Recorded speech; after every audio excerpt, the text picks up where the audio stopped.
Comic books can teach you a lot. It's Sweet Talkin' Time with Sweet Dan and Comic Book Man.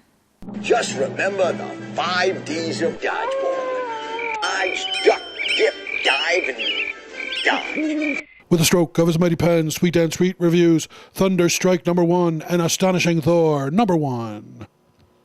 Hey folks, Comic Book Man here. Welcome once again to my video outhouse. It's time for Sweet Talking with Sweet Dan Sweet and Comic Book Man. Coming to you from Comic Book Man's video outhouse at myalternatereality.com. Shot at the beautiful Mount Greenwood Studios of Alternate Reality Incorporated. very good my puppet throw. Andrew. We're all new comics are 15% off every day for everyone, including all the Thor comics that come out. These books were 15% off. Actually, this one was 40% off. That's first day sale. But these books were 15% off the week that they came out. And These were both 40% off. No, not now. Well, they were. Oh, they were were. both, That's right. both first day sales. That's right. They're both first day sale books. So the first day they came out, they're both. Get it 40% right, off. Tim. But then, you know. Gosh! We're trying to be professionals. This is a show. I take a lot of time out of my schedule to do this. I don't need to correct you. All right. Anyway, so stop on the store's website and check out all his reviews. Sit, I'm done. Anyway, 50% off every day for everyone. Let him vent. That's more for me than you. So how? Which one do you want to start with there, Slick? Let's go with the top one. Okay, Thunderstrike #1, which is by Tom Tom DeFalco. DeFalco, Ron Friends, and Sal Al Buscema, Buscema, which are essentially the people who worked on the original Thunderstrike book that Marvel did back in the late 80s, early 90s. Of course, Eric Masterson was Thunderstrike. He was sort of a junior version of Thor, although he's not like a kid, but he was sort of a Thor light. He's a street-level Thor. If that ever could make any sense in the world. He was a street-level Thor. I'm Thor, and I walk around and I beat up robbers. And the name of his mallet was Thunderstrike. It was given to him by Odin. I forget the exact reasons why. But it was given to him by Odin to go out and be a street-level Thor. And he got killed. He got killed because the book did so well. After 22, 24, 26 issues. 30-something issues. 30? Was it that 30-something issues. Okay. They said, well, enough of this, kill him. So they killed him. But the hammer's still out there, and who gets it? Who gets it after all this time? Marvel's going to tell us. Who gets it? Another Masterson. Another one. He had a son, by the way. Son named Kevin. He did have a son. Who's a total D-bag. D-bag. Toolbox. Loser, jerk-face, butthead. Asshat? Asshat. Ah. That pretty much says everything I just tried to say. There you go. He's a bully. He's a jerk to his mom. He's a jerk to Captain America. Bullies ain't cool. He's on a first-name basis with Steve Rogers. Hey, and Steve. He's nothing but a tool. Like Hey, Steve, you're a douche. What do you want me to do? He's just a whiny teenager. All right. Let's get something straight. It says right on the cover. Yes. Featuring all-out action and angst in the mighty Marvel manner. It's All action and angst. That sums it right up. Celery and chocolate. There's a Action little and bit of angst. action. Two things you always want together. A little bit of action, whole lot of angst, a whole lot of spoon-fed story, thought balloons, and expository dialogue, and every little bit of information that needed to be hammered home in the first issue was like sledgehammered home. Over the head. Bam, That's the best way to do it. It's just like, this is how I write. Bam, bam. So the story, the writing style is the writing style is so dated. Oh, dated. That's the word. It's like pruny. Pruny. It's like pruning. So pruny and pruning. It's out of touch with the way people read comics now. Yeah. I don't think we need everything shoveled into the first issue so that we know this is what happened and this kid is this and he really is mad about everything that's ever happened in his whole life all the time. It just got a little bit exhausting to read, and then all of a sudden the twist at the end is just so unbelievably stupid. Sort of a Big Red Cheese Captain Marvel twist. Sort of, kind of. And it's just unimaginative, dull. It's a way that reintroduces an old character and completely negates the characterization of the new character. Yeah. I mean, they didn't make a new Thunderstrike. They brought back the old Thunderstrike in a weird new way that makes no sense whatsoever. And I don't care for it. The backup story is a heck of a lot more interesting. There's a three-panel segment where someone in Valhalla sees the Thunderstrike mace on Earth. Like, Thunderstrike comes back, and they witness it. You know what I mean? And they're like, all right, Sith and whoever the other person is, Brunhilde. Brunhilde.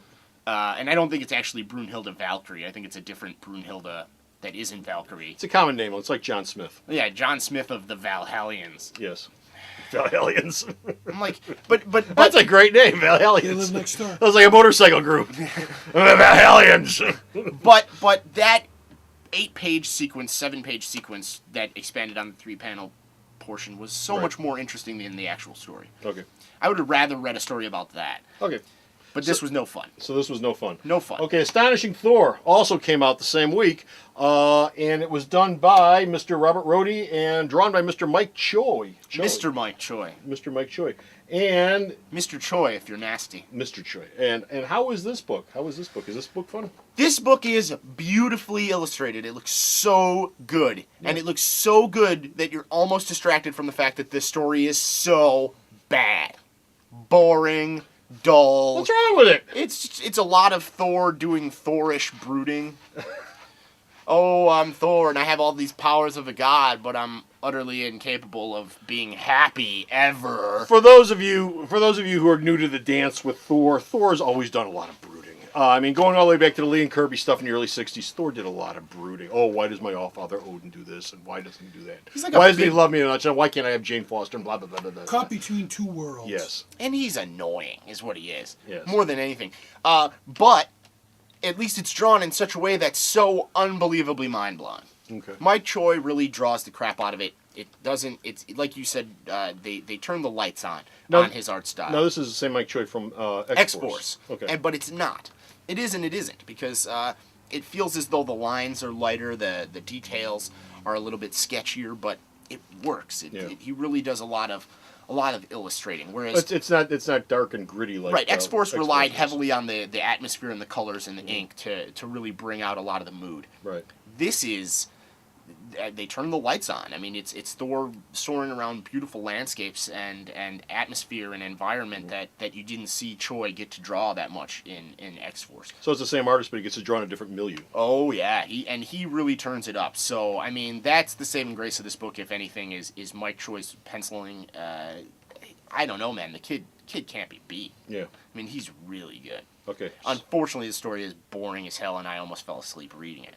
Now, the Stranger shows up in this, and who else shows up in it? Ego the Living Planet! Oh, I love Ego, a big planet with a face on it. Oh, I love that. Let's fight a planet. Yeah, Thor's been doing that. Thor's been doing that since like 64. The thing is, 65 when it first showed you've got two sides of Thor. You've got the Asgardian mythology of Thor. Yeah. There's more than one. You got the superhero heroics of Thor and the Avengers, and then you have cosmic Thor. Yeah. You know what I mean? And right now, Matt Fraction and Pascal Ferry are doing a cosmic Thor story over in Cosmic in Thor proper. You got this. You got a million other Thor stories that run the gamut because you got the movie coming out. I don't know the place of the Astonishing Universe. Mm-hmm. I don't know why this was not just a regular mini. I don't know what it's for, what purpose it serves. Well, I've talked about this before. I don't understand what the point is behind the Astonishing Universe either. I mean, it's supposed to be for entry-level stories, which is fine. There's nothing wrong with doing books that are entry-level, but why do you have to start a whole line for that? The Ultimate line is a totally different Earth. And it was also entry-level, but it was a totally different Earth that you started from scratch, which is fine. This isn't. This is 616, essentially. Oh, yeah. At least they haven't said it's not if it isn't. But it's 616, and it's all entry-level, which is great, but why start a whole line just for that? I mean, just do the stories. It's Earth 617, where everyone's left-handed. That's the only difference between this and the current Marvel Universe. Thor carries his mallet in another hand. That's it. Okay. So that's it. So this is... Boo! This is pretty good. It's poop. No, Astonishing Thor. It looks Thor. good. Like it's really good-looking poop. Really good-looking poop. And Thunderstrike... It's just nasty poop. Okay, well, there you go. So that's it. We're done. We're finished. We're out of here with our poopy reviews.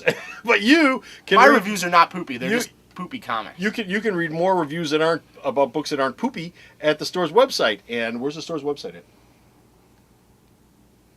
I don't know. I don't either. Hold on. Where's Sarah? www.myalternatereality.com. It's the website that cares about, what? Ice cream sandwiches. So stop off at the store's website and check out all his reviews. And until next time, this is Comic Book Man Sweet Dan Sweet. saying bye. Alternate Reality is located at 3149 West 111th Street. That's the intersection of 111th and Kedzie in Chicago, the beautiful downtown Mount Greenwood neighborhood.